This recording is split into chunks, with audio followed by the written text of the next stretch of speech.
नमस्कार.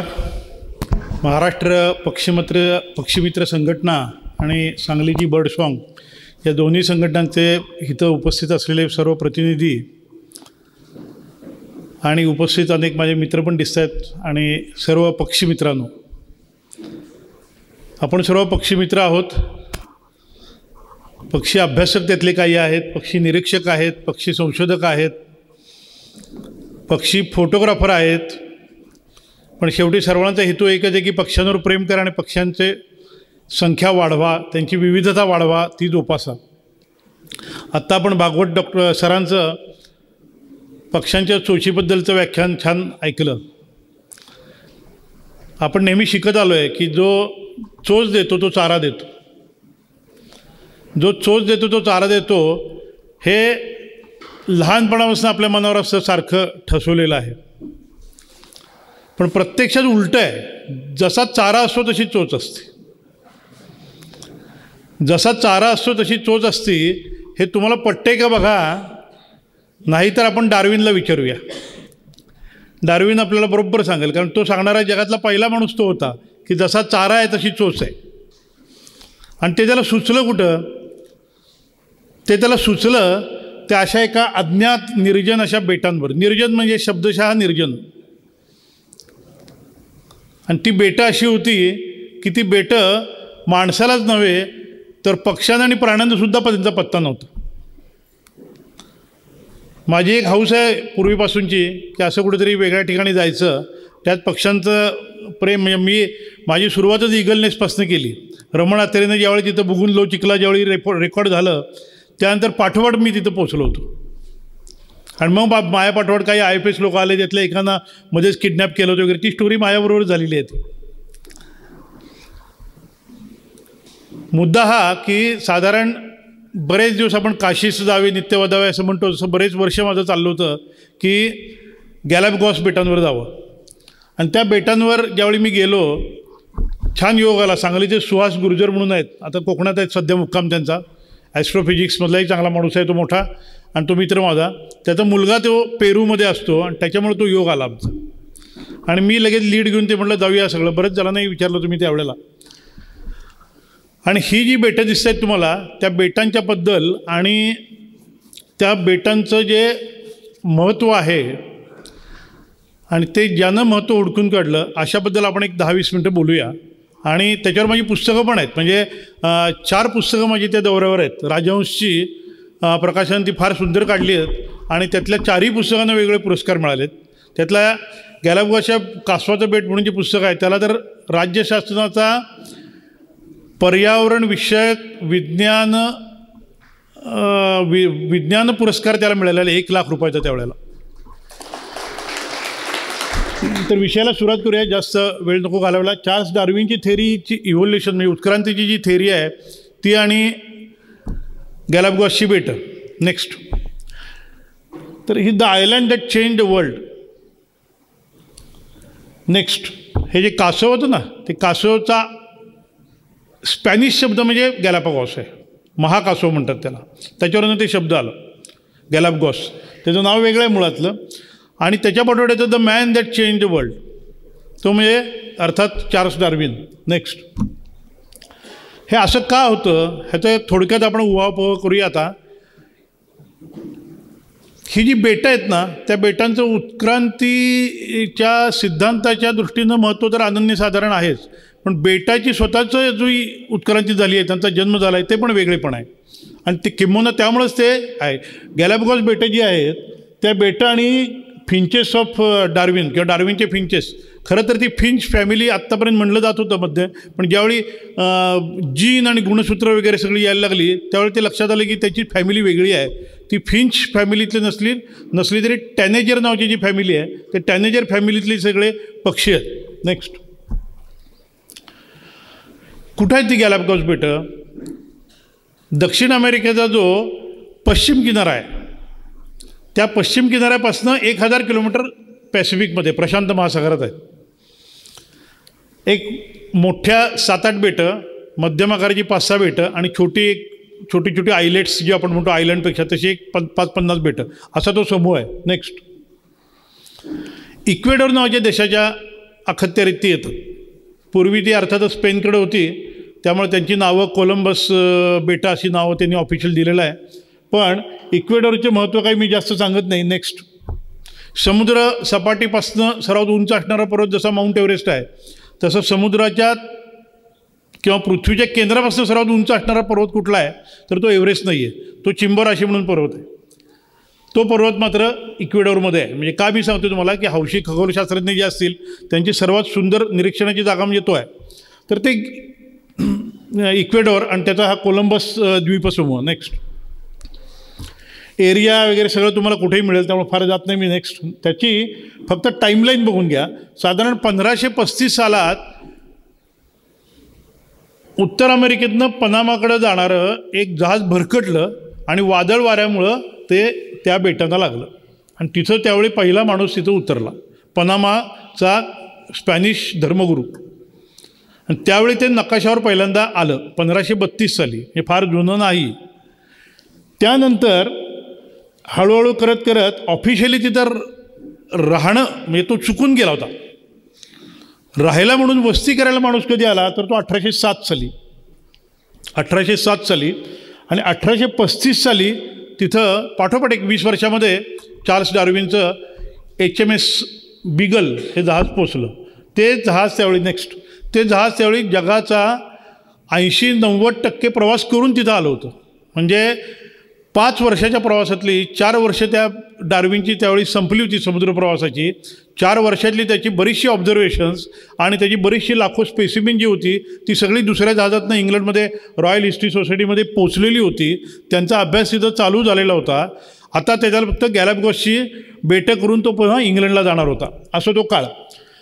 त्यानंतर थेट आपण 1957 म्हणजे 100 वर्षांनी बघूया, 100-125 वर्षांनी तिथं चार्ल्स डार्विनचं, तोपर्यंत चार्ल्स डार्विनची उत्क्रांती थिअरी आली वगैरे ते सगळं इतिहास झाला आणि ती रिसर्च फाउंडेशन सुरू झालं आणि मग त्यानंतर काही महत्त्वाचे शोध तिथं लागलेत आणि मग ते 2009 साली 7 वंडर्स ऑफ नेचर म्हणून ते स्थापना त्याची झाली म्हणा किंवा त्याला ते नाव मिळालं. नेक्स्ट हे अनेक आहेत. ह्याच्यामध्ये कुठलाही गॅलापगोसमधला डार्विनचा फिंच दिसत नाही का तर टुरिस्ट अट्रॅक्शन हे आहे म्हणून ते दाखवतात. नेक्स्ट, हे सगळं तिथलं युनिक आहे बरं का. म्हणजे 180 पक्षी आत्तापर्यंत रेकॉर्ड झाले तिथं. त्यातले 55 पक्षी फक्त तिथले एंडेमिक आहेत, बाकी सगळे येणारे जाणारे मायग्रेशन करणारे वगैरे असे आहेत. कासवं मी मग सांगितलं, कासव म्हणजे महाकासव 250-300 किलोची आणि मग बरीचशी कासवांनी डार्विनला प्रत्यक्ष बघितलं कारण त्यांचं वय 250 तरी वर्ष आहे आणि ते आपल्याला बघायचं तिथं योग येतो. म्हणजे म्हणून आम्ही ते उत्सुकतेने तिथे गेलो होतो. अनेक गोष्टी आहेत त्या जास्त डिटेलमध्ये जात नाही. नेक्स्ट, जाऊ दे पुढं. गॅलापगोस बेटं जी आहेत ना त्याची जिओलॉजी महत्त्वाची आहे. बरीचशी बेटं आणि बरीचशी आपली जमीन ही ज्वालामुखीच्या स्फोटामुळं गाभ्यातनं काही मटेरियल वर आलं आणि ते सेटल व्हायला लागलं आणि मग त्याच्या भाकऱ्या तयार झाल्या. तशी ती बेटं आहेत. ती बेटं आजही तिथं बाल्यावस्थेत आहेत. बाल्यावस्थेत म्हणजे पहिलं बेट तिथं आलं त्याला 40 लाख वर्ष झाली. आता 40 लाख म्हणजे खूप मोठा पिरियड आहे का? अजिबात नाही. 450 कोटी वर्षाची पृथ्वीचा इतिहास आहे. 450. आपला दगड जरी इथला कुठला उचलला तरी त्या दगडाचं वजन कमीत कमी 450 कोटी वर्ष वय. 40 लाख वर्षापूर्वी तिथं इरप्शन्स व्हायला लागली.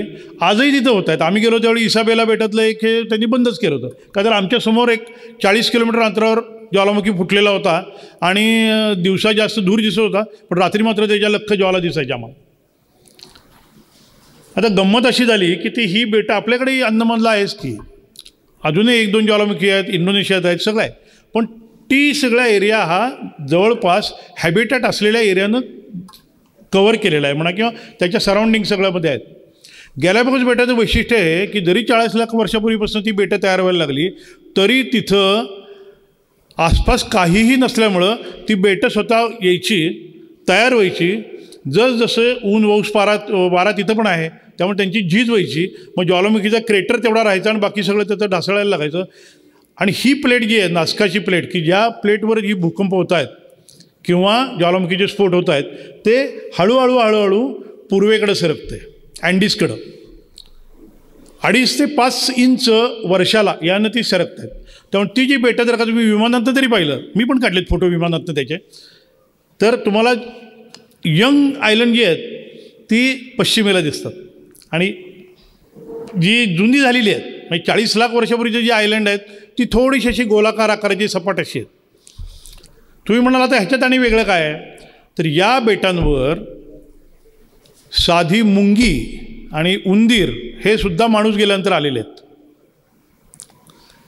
या बेटावर मुंग्यांच्या 4 जाती आणि उंदरांच्या 4-5 जाती सापडतात, त्यासुद्धा माणसाच्या बरोबर जहाजातनं आलेल्या आहेत. मग त्याच्या अगोदर प्राणी होते ते कसे आले, तर ही निसर्गाची साधी सोपी सहजतेने निरीक्षण करता येईल अशी लिपी आहे, बाळबोध लिपी आहे, की जी लिपी कोणी वाचली पहिल्यांदा, तर ती डार्विननं वाचली. डार्विनला का वाचता आली, तर त्याच्या मनातली त्याची उत्सुकता वगैरे ते सगळं मी नंतर सांगणार आहे तुम्हाला. पण डार्विनला वाचता आली कारण तो जगातल्या परिसंस्था सगळ्या हॅबिटॅट बघून तिथं आला होता. त्यामुळे त्याला तर वेगळेपण कळलं की मुठभरच प्राणी, मुठभरच पक्षी, त्यानं ते सगळे मारले. त्यावेळेचा एकच पर्याय होता, आपण जी BNHSमध्ये सगळे पक्षी आणि त्यांचे जे चित्र बघतो, सॉलिमन यांच्या बर्ड्स ऑफ इंडियामध्ये वगैरे जी चित्र आहेत ते फोटोग्राफ नंतर आले. पण त्यावेळी पहिलं पक्षाला मारायचं, समोर ठेवायचं आणि चित्र काढायची, हा एकमेव त्यावर पर्याय होता. आणि अत्यंत शास्त्रशुद्ध अशी ती चित्रं आहेत. मुंबईत सुद्धा मी स्वतः बघितलेली आहेत. हुकरकडं आलेली सुद्धा जी हुकरची स्वतःची पुस्तकं ते BNHSमध्ये ठेवलेली आहेत, जोसेफ हुकरनं केलेली. तर त्या हुकरनं सुद्धा स्वतः जी काढलेली आहेत ती, किंवा केनियामध्ये जॉय ॲडम्सनं काढलेली जी चित्रं आहेत प्राणी पक्षी आणि फुलांची, ती सुद्धा चित्रं अशी आहेत ना, हुबेहूब आहे तशी आहेत, त्यामध्ये काडीचाही बदल झालेला नाही. तर ही जी चित्रं काढलेली होती ती चित्रं सगळी काढली त्यांनी आणि ते स्पेसिमेन सगळे डार्विननं इंग्लंडला पाठवून दिले होते. ही जी जिओलॉजी आहे ना, ह्या जिओलॉजीमध्ये आता हे वर फुल दिसतं. या फुलाचं महत्त्व मी नंतर, मी विसरलो सांगायला तर तुम्ही नंतर कोणीतरी विचारा, परंतु या सगळ्या मुवमेंट आता मी बोललो. नेक्स्ट ही अशी बेटं आपल्याला विमानात नेहमी काढलेले फोटो आहेत. नेक्स्ट जाऊ दे पुढे. ही वर्ण जरी वृक्ष आणि सगळी ज्वालामुखीची काळी राखेची वगैरे बेटं दिसली ना तुम्हाला, तरी प्रत्यक्ष खाली उतरल्यावर फार वेगळी आहेत आणि फार सुंदर आहेत. नेक्स्ट जाऊ दे पुढं. ती विषववृत्तावर ती बेटा असून देखील तिथं पेंग्विन आहे. विषववृत्त क्रॉस करणारा एकमेव पेंग्विन म्हणजे गॅलापागोस पेंग्विन आहे. तो का आला, तर एल निनोच्या लाटा, तुम्ही एल निनो वगैरे शब्द तुम्ही ऐकले असतील, त्या लाटा त्या नासका प्लेटमधून थंड शीतगार पाण्याच्या लाटा येतात आणि त्या लाटाच्यावर कधीतरी तो पेंग्विन तिथे येऊन सेटल झाला आणि तो तिथलाच झाला. नेक्स्ट जाऊ दे. हे सगळे पक्षी मायग्रेटिंग आहेत. मुंबईलाही यातले काही पक्षी तुम्हाला आयरोलीच्या खाडीत दिसतात, त्यात जास्त मी जात नाही. नेक्स्ट हा असा माझाच फोटो आहे. मी जो फोटो घेतला आहे तो बघा आता पुढचा. नेक्स्ट अतिशय सुंदर आहे. बुबीज वगैरे आहेत, 3 प्रकारची बुबीज तिथं सापडतात. ते बुबीसुद्धा मायग्रेटिंग बर्ड्स आहेत. त्याचा आणि डार्विनच्या फिंचेसचा काही संबंध नाही. नेक्स्ट जाऊ दे पुढे. नेक्स्ट हा माझा फक्त गॅलापागोसवरचा 1 तासाचा स्लाइड शो लेक्चर आहे, त्यामुळे मी जरा ते फास्ट घेतो. नेक्स्ट जाऊ दे. हे कॅरेबियन फ्लेमिंगो तर अत्यंत सुंदर दिसतात. नेक्स्ट जाऊ दे. हा लावा गल म्हणून आहे. नेक्स्ट जाऊ दे पुढे. आता आपण या माणसाकडे येऊया. नेक्स्ट हे ते जहाज. या जहाजामध्ये तुम्हाला जे खाली टांगलेली दिसतात ना, ती महाकासवं आहेत, त्यांची मारून ठेवलेली. कासव हे खाण्यायोग्य आणि जहाजावर महिने टिकणारं फूड असतं, त्यामुळे ते मारायचे आणि टांगून ठेवायचे. मारायचे म्हणजे अर्धवट मारायचे. नेक्स्ट जाऊ दे पुढे. Nothing can be more improving to a young naturalist like himself than a journey in a distant country. Next डार्विनचं स्वतःचं वाक्य. हा त्याचा प्रवास सगळा. तो ज्या वेळेला अंदमानच्या बेटाकडनं येत होता त्यावेळेस त्याचा सख्खा जवळचा मित्र म्हणजे जोसेफ हुकर, तो सिक्कीममध्ये होता त्यावेळेला. तिथली फ्लोरा आणि फौनाचा अभ्यास करायला आला होता. तो नंतर इंग्लंडला गेला. त्याची त्याला कशी मुदत दिली हे इतिहास तुम्हाला वाचला कळेल. दुसरा त्याचा मित्र म्हणजे जॉन गोल्ड, तोही भारतात येऊन गेलेला आहे. नेक्स्ट ओरिजिन ऑफ स्पीसीस हे त्याचं मूळ ग्रंथ की ज्यानं क्रांती केली. हा जो शोध आहे उत्क्रांतीचा, हा असं म्हटलं जातं की पर्वतामध्ये जसं एव्हरेस्ट आहे तसं संशोधनामध्ये, सिद्धांतामध्ये आज कुठला एव्हरेस्ट असेल तर तो चार्ल्स डार्विनचा आहे. E=mc² सुद्धा नाही. Next Darwin. नेक्स्ट डार्विनचे आगे लिगसीज खूप आहेत. डार्विनच्या तारा आहेत, डार्विनचे लघुग्रह आहेत, अनेक त्याची नावं नंतर दिलेली आहेत, ते नंतर बघू आपण. पण आता ही त्यानं जी गमतीशीर गोष्ट अशी आहे की त्यानं जे पक्षी गोळा केले तिथले, त्यानं जी कासव गोळा केली, त्यावेळी त्याच्या डोक्यात उत्क्रांती नव्हती. बरं, उत्क्रांती ही डार्विननं शोधून काढली असंही नाही. उत्क्रांती ही टर्म अगोदरची आहे. अगदी 1550 सालात, 1550 वगैरे सालामध्ये आईवडिलांची मुलं एकसारखी का दिसतात असे मुद्दे मांडलेले होते. लॅमार्क नावाचा माणूस आहे, त्याच्यावर कुव्हियर नावाचा माणूस आहे, अनेक शास्त्रज्ञ आहेत की त्यांनी काहीतरी ह्याच्यामध्ये एक सुसंगतता आहे किंवा त्यामध्ये निस्संदिग्धपणे काहीतरी दुसरं एलिमेंट आहे, बायबलमध्ये दिलेल्याप्रमाणे नाही, हे अगोदर थोडंफार माहीत होतं. पण डार्विनचं वेगळेपण काय, तर डार्विननं ते इतक्या ठामपणे मांडलं की त्या ठामपणे मांडताना कोणालाही ते आजही खोडून काढता येत नाही. त्याच्यामध्ये शोध लागले, त्यामध्ये सुधारणा झाल्यात, निओ डार्विझमचा सिद्धांत आला, न्यू डार्विझमचा सिद्धांत आला, अनेक प्रकार आले. पण डार्विन चुकीचा आहे असं म्हणणारे अरुण गजरेसारखे काही महाभाग आहेत. ते तुम्ही पुस्तक आता अलीकडे वाचलं असेल आणि त्यावरही आत्ता अगदी या महिनाभरात आमची अंधश्रद्धेच्या लोकांनी, आमच्या बऱ्याच जणांनी त्याच्यावर टीकेचे आसूड ओढलेले आहेत. आजही अमेरिकेतले काही राज्यांमध्ये डार्विनचा सिद्धांत चुकीचा आहे असं शिकवलं जातं. आणि भारत हा एकमेव राष्ट्र आहे की जे धर्मनिरपेक्ष म्हणून सुद्धा डार्विनला मानतं. हे आपण कबूल केलं पाहिजे. मुद्दा हा आहे की डार्विनने जे पक्षी काढले आणि कासवं काढली त्यावेळी त्यानं काहीही त्या डोक्यात नव्हतं, ते नंतर आलं. फक्त डार्विनचं सर्वात महत्त्वाचं काम काय होतं तर डॉक्युमेंटेशन, परफेक्ट डॉक्युमेंटेशन केलं होतं. कुठल्या बेटावर कुठला पक्षी काय करत होता, काय खात होता, तो कुठं जात होता, पळत, हे सगळं त्यांनी लिहिलेलं होतं.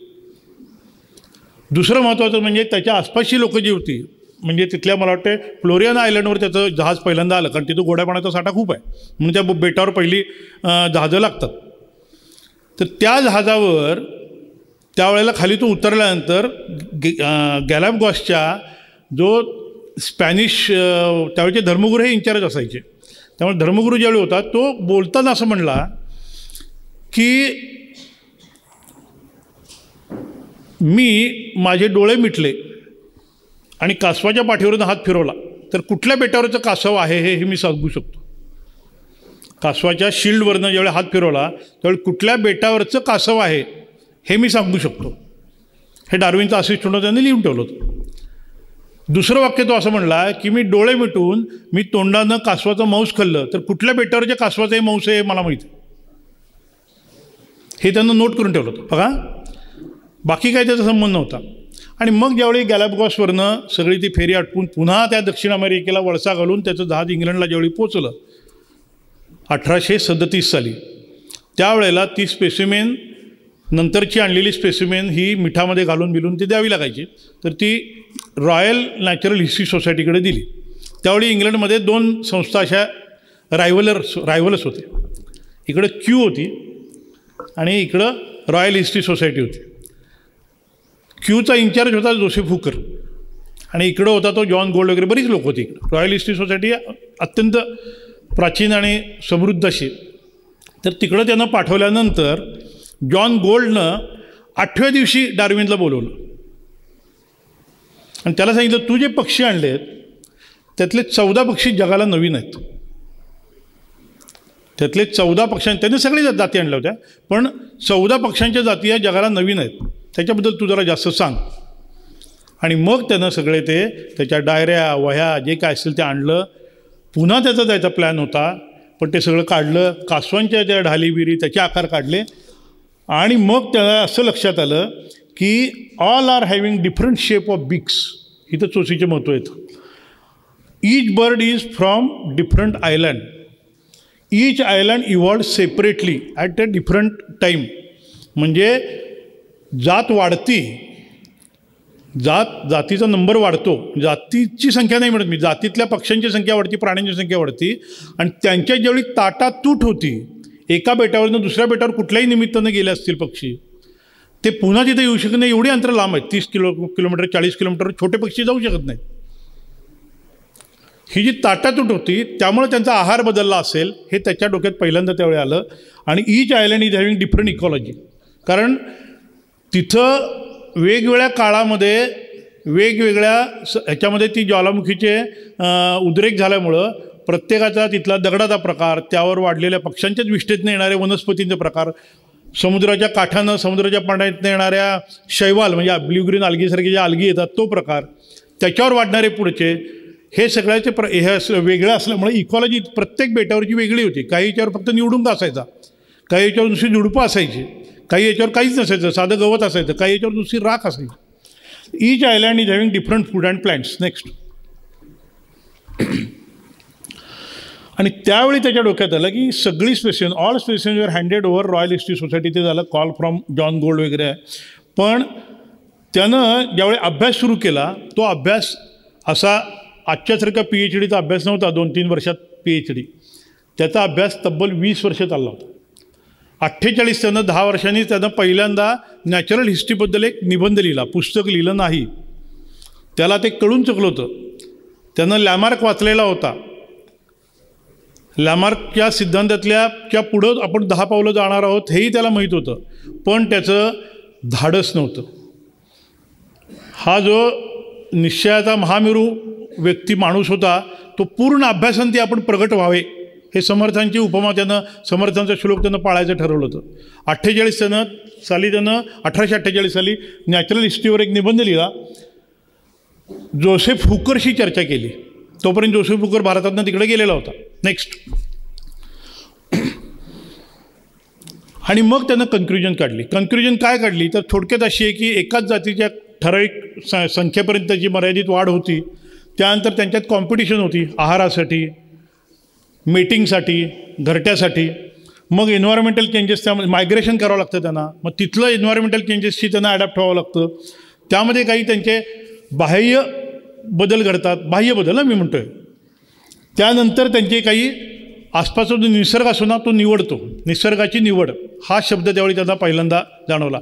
त्यानं कधीही सर्वायवल ऑफ द फिटेस्ट म्हटलं नव्हतं, सर्वायवल ऑफ द स्ट्रॉंगेस्ट म्हटलं नव्हतं, survival of the intelligent animal असं म्हटलं नव्हतं. तो नंतर शब्द आले त्याच्या. नेक्स्ट. आणि मग त्यानं 1859 साली त्याचा 1000 पानाचा 2 खंडातला ग्रंथ त्याचा आला. तो ग्रंथ आला त्यावेळी तो स्वतः उपस्थित राहिला नव्हता. त्याचं कारण असं, 1859 साली याचं कारण असं की तोपर्यंत थोडीशी काय होईना बायबलच्या विरुद्ध आणि ख्रिश्चन धर्माच्या विरुद्ध थोड्या चळवळी तिथल्या अंधश्रद्धा निर्मूलनवाल्यांनी सुरू केल्या होत्या. तिथले अंधश्रद्धा निर्मूलनवाले असं म्हणत होते की इसवी सनापूर्वी ठराविक दिवशी ठराविक वेळी जसं कॅम्ब्रियन एक्सप्लोजन झाला तसा एकदम येशूनं म्हणा किंवा आकाशातल्या कुठल्या तरी देवानं येऊन या स्पेसिस सगळ्या तयार केल्या आहेत अशा आजच्या, असं बायबलमध्ये लिहिलेलं आहे. सेकंदापर्यंत वेळ लिहिलेली आहे आजसुद्धा बघा. पण ते चुकीचं आहे असं म्हणणारा एक प्रघात सुरू झाला होता. डार्विननं असं म्हणलं होतं, त्याच्या बायकोला पत्र पाठवलं होतं. त्या पत्रात असं लिहिलेलं आहे की मी हे माझं संशोधन जर का प्रेझेंट केलं की मी माझ्या सुसाईड नोटवर सही करतो आहे, माझ्या आत्महत्येच्या नोटवर सही करतो आहे असं लिहिलेलं होतं त्यानं. अतिशय इंटरेस्टिंग आहे बरं का ते वाचणार काय. तर it is not the strongest of the species that survives, not the most intelligent that survives, it is the only that is the most adaptable to change, that species survives. हे त्याचं जे संशोधन आहे त्याला आजसुद्धा चॅलेंज नाही आहे. त्यामध्ये loopholes काही काढलेत वगैरे सगळं ठीक आहे, परंतु हे सगळं झालं. आणि 1859 साली डार्विनसारखाच कॉन्टेम्पररी दुसरा वॅलेसेस म्हणून होता माणूस. त्या वॅलेसनं तर त्या वॅलेसनं असाच गट्टा केला, त्याचाही निबंध होता आणि तो तपासायला कोणाकडे आणून दिला तर डार्विनकडे. डार्विन तो बघायला लागला, म्हणला अरे माझं त्याचं सारखंच आहे संशोधन, कारण त्यानं सेशल्स बेटावर केलं होतं, ह्यानं गॅलॅपगोस बेटावर केलं होतं. आपल्याकडे सेशल्स बेटावरही अशी कासवं होती. आणि गंमत अशी झाली, मोठेपणा बघा, दोघंही गेले नाहीत. दोन्ही निबंध त्यांनी जॉन गोल्डकडे पाठवून दिले. त्यांच्या मीटिंग झाल्या, रॉयल हिस्ट्री सोसायटीच्या मीटिंग झाल्या आणि त्या मीटिंगमध्ये त्यांनी डार्विनच्या सिद्धांत पूर्वीच आहे, कारण तो 20 वर्षापूर्वी जाऊन आला होता हे माहीत होतं. 37 साली तो गेला होता आणि 57 साली या गप्पा चालल्या होत्या. त्याच्यावर शिक्कामोर्तब झालं. दोघंही एकमेकाला पूरक होते, सगळं ठीक झालं. आणि मग ते पुस्तक आलं. त्या पुस्तकानं क्रांती अशी केली, उत्क्रांतीची क्रांती म्हणू आपण. त्या क्रांती अशी केली की त्या पहिल्याच दिवशी ते सगळ्या प्रती खपल्या होत्या आणि डार्विनचं भाग्य असं की त्याच्या आयुष्यात त्याला ते पुन्हा रिराईट करायला लागलं, संशोधन त्यानं वाढवलं त्यानं, आणि तो जास्तपर्यंत त्याचे अनेक संशोधनपर एसेस झालेत. तुम्हाला कल्पना नसेल कदाचित, बऱ्याच जणांना कल्पना आहे की डार्विननं अगदी आपल्याकडचे इन्सेक्टिव्हरस प्लांट्स आहेत त्याच्यापासून ते वेल जे असतात ना, त्याच्या जे फिमरिया असतात, त्याचे जे तंतू असतात ते पकडतात कशाला तरी आधारानं वाढतात ना, त्याच्यावरचा देखील अभ्यास आणि त्याच्यावरचं संशोधन केलेलं आहे. आणि त्याच्यावर त्यांना लिहिलेलं आहे की जे काय हार्मोन्स एकवटतात ते वेलाच्या त्या टोकाशी असतात. हे त्यांना हार्मोन म्हणजे हार्मोन हा शब्द त्यावेळी नव्हता, गुणसूत्र शब्द नव्हता, जीन हा शब्द नव्हता, DNA तर माहीतच नव्हतं, तरी पण त्यानं ते नोंदवलेलं आहेत तसे. नेक्स्ट. आता हे जास्त मी याच्यात जात नाही की त्यानं वेगवेगळ्या बेटांवरच्या चोची. नेक्स्ट. डार्विनला त्यावेळी माहीत कुठले नव्हते मुद्दे आत्ता सांगितलेले हे सगळे. अमायनो ॲसिड्स माहीत नव्हती. अमायनो ॲसिडमुळं ते जे 4 मॉलिक्यूल तयार होतात ऑर्गॅनिक केमिस्ट्रीमध्ये ते नाहीत. त्याच्यामुळं जीन तयार होतात, वॅटसन क्रिक मॉडेल काहीही माहीत नव्हतं. ते 100 वर्षांनी शोध लागला त्याचा. ॲलिली फ्रिक्वेन्सी ह्याची सुरुवात साधारणपणे मेंडेलनं त्यावेळी सुरुवात केली होती. मेंडेल नावाचा शास्त्रज्ञ असेल, मग शास्त्रज्ञ माहीत असेल तुम्हाला, त्या मेंडेलनं वाटाण्याच्या झाडाचे किंवा आणि काय प्रयोग करून त्यानं त्याच दरम्यानच बरं का. पण मेंडेलचं संशोधन हे नंतर डार्विनला पूरक ठरलं, उपकारक ठरलं. नेक्स्ट. मग त्याच्या वेगवेगळ्या ज्या चोची आहेत त्या चोचींची आणि ती बेटं असं त्यानं छान आलेख केलेला आहे त्याचा. नेक्स्ट. ही एक सॅक्रेड आयबीस डिबेट आहे. ह्याच्याबद्दल फक्त 1 मिनटं बोलतो आणि मग माझं भाषण हे थांबवतो. सॅक्रेड आयबीस डिबेट म्हणजे काय? ही डार्विनला पूरक ठरली आणि लॅमार्कचा पराभव करणारी ठरली. लॅमार्कनं असं सांगितलं होतं की जिराफाची मान उंच काय आहे, उंदराची मानमध्ये 7 मणके आहेत आणि जिराफाच्या मानेतही 7 मणके आहेत, असे काय आहेत? तर ती एक्सटर्नल बिहेवियरल जी असते त्यांची, जो डाएट असतो त्याचा तो इफेक्ट होतो. आणि ज्या वेळेला सॅक्रेड आयबीसचा काळ जातो, कुव्हियर इजिप्तचे पिरॅमिड, नेपोलियनने इजिप्तच्या पिरॅमिडचं पहिलं संशोधन केलं होतं. त्यानं 1 लाखापेक्षा जास्त ममीज आणि मम्मीच्या जोडीला शेजारी आयबीस सापडले. त्याला आयबीस आपण जे आता ब्लॅक नेक किंवा व्हाईट आयबीस म्हणतो ना आपण, ते आयबीस तिथं सापडले त्याला ममीजमधले. आणि त्या आयबीसचा शोध लावला आणि तो असं त्याचं संशोधन असं झालं कुव्हियरचं की या आयबीसच्या चोचीमध्ये 5000 वर्षापूर्वीची ती ममीज, त्यामध्ये जर का बदल नाही झाला तर लॅमार्क चुकीचं आहे.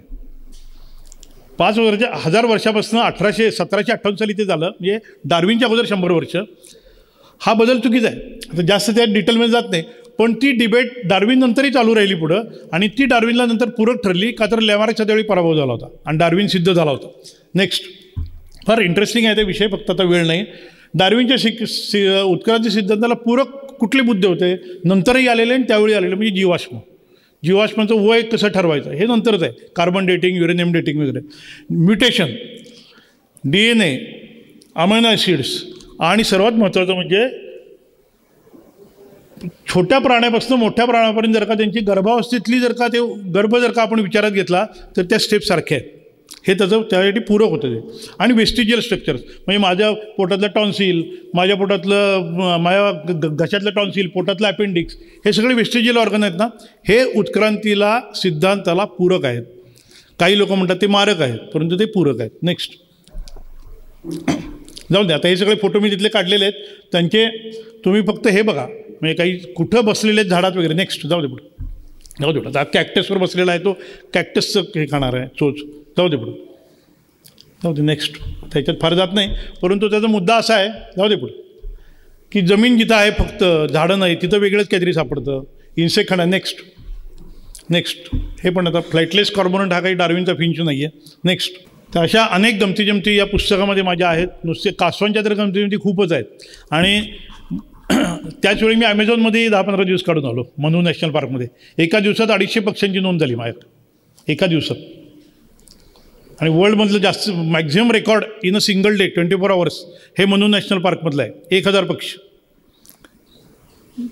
तर अशा ठिकाणी पण मी जाऊन आलो, त्याचे काही अनुभव याच्यामध्ये लिहिलेले आहेत. आज या निमित्तानं आपल्याशी नेक्स्ट जाऊ दे पुढं संवाद साधायची संधी मिळाली, त्याबद्दल मी खरोखर आपटे सर आहेत, नंदिनी पाटील आहेत, त्यांचे सर्वांचे मी आभार मानतो. माझा मित्र संतोष आपळे इथं आहे.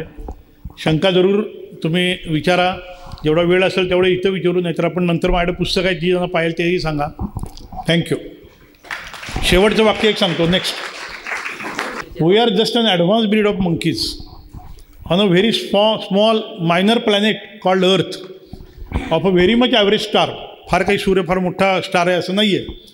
But we can understand this vast universe that makes us something special. Stephen Hawking. Thank you. सरांनी एक अत्यंत चांगली माहिती, उपयुक्त माहिती आपल्याला दिली आहे. डार्विन आणि त्याचा उत्क्रांती सिद्धांत हा किती महत्त्वाचा आहे हे त्यांच्या या लेक्चरमधून आपल्यावर बिंबलेलं आहे. शासनाने जो निर्णय घेतलेला आहे उत्क्रांतीचा सिद्धांत पाठ्यक्रमातून काढण्याचा, मला असं वाटतं की महाराष्ट्र पक्षमित्रांनी याबद्दल खेद व्यक्त केला पाहिजे आणि जमला तर निषेधही केला पाहिजे. आणि तसा ठराव आपण आजच्या ओपन याच्यामध्ये पार केला पाहिजे. आपल्याला काय वाटतं? यस, तर आपण हा ठराव याचा अवश्य विचार करावा. इथे महाराष्ट्र पक्षमित्रची कार्यकारिणी उपस्थित आहे, त्यांनी अशा पद्धतीचा ठराव अवश्य पारित करावा हे बोलण्याकरता मी इथे आलो. धन्यवाद. संदीप श्रोत्री यांचा सत्कार जयंत वडतकर यांनी करावा अशी विनंती.